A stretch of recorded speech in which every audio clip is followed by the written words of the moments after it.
So 6th class, define solution. This is a homogeneous mixture of two or more substances is called solution. Good.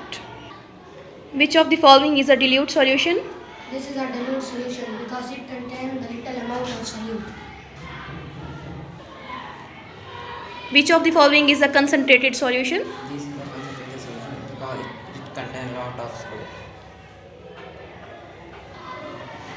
solute. Define a concentrated solution.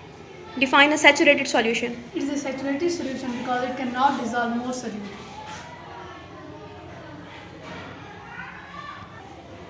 Brief about supersaturated solution. It is a supersaturated solution because it dissolves more solute if we put in it.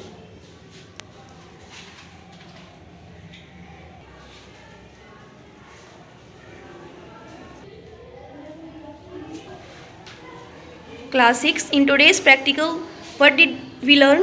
We learned about soluted and dilute solution. Concentrated solution, saturated solution, supersaturated solution. So idea is clear about it all? Yes.